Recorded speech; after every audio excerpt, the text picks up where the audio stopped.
Hey gang, Dirty Rob from the Gazelle Sports Dirty Herd and the West Michigan Trail Runners here with this week's shoe review. And as you can see from my surroundings, I'm back in the Grove in back of the store. It's 80 degrees today. Just got out of work. Want to get the shoe review in before it got too late. So you're going to hear some traffic, you're going to see some cars behind me. Try to focus on what we're talking about here, don't be distracted. Have a very cool shoe today to talk about. It has some really cool aspects in that you don't see in a lot of trail shoes. So let's get right to it. The Fujirunnegade, the Asics Gel-Fujirunnegade. Yeah, it looks a little unusual. It has some weird traits that you won't find in most trail shoes, but they have a very specific purpose. And while I'm gonna guess the shoe's not gonna earn a spot in the trunk of my car for my regular rotation, I think it's great for a couple specific things and specific conditions that can really be a benefit to you. So let's talk about why this shoe has earned that image in my brain.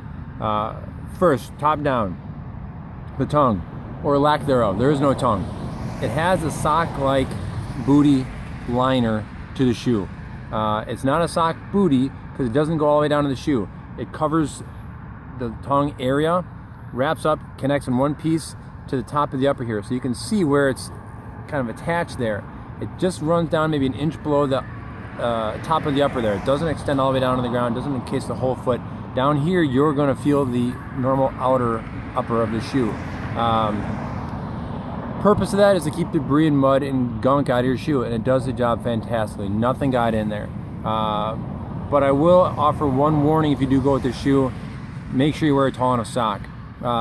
These two little straps you need to pull on the shoe, and I use the word need. You need this to get into the shoe because of this fit is fantastic and it's just not sloppy. You need to pull in. This little piece here is thicker than it looks on the video. I typically will wear a normal little anklet sock. The first time I ran in them, I wore my little anklet sock and this irritated me. So make sure you wear a tall enough sock for that. The upper, it is a really super durable canvas type material. It's not canvas, but canvas type. You can kind of hear the texture there. It's thicker. It is super durable, super dirt resistant, super thick. So not a lot is going to get in that shoe. Again, in my couple runs, there was nothing in my shoe, not a speck of dust, dirt, anything.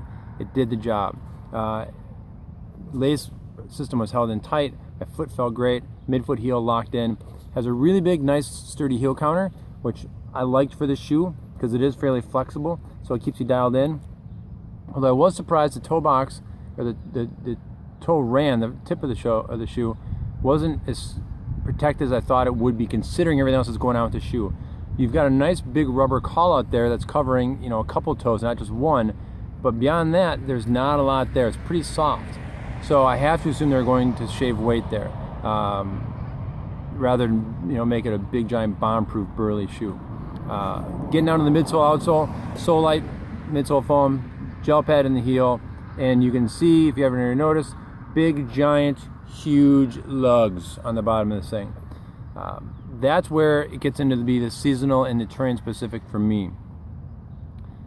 If you're running sandy conditions, awesome. If you're running in snow, awesome. Ice, awesome. It is a 6mm drop, so 21 here, 27 there. So it's not barefoot, but it does feel like it's part of your foot, and so it does feel somewhat similarly to the Salomon Fellraiser and the New Balance MT00 version 2, where you just kind of feel like you have claws in the bottom of your foot. So I liked it for that, but because this upper is so thick, and because of this heel, ankle, booty thing, in my house, for my use, this is going to be pretty terrain specific.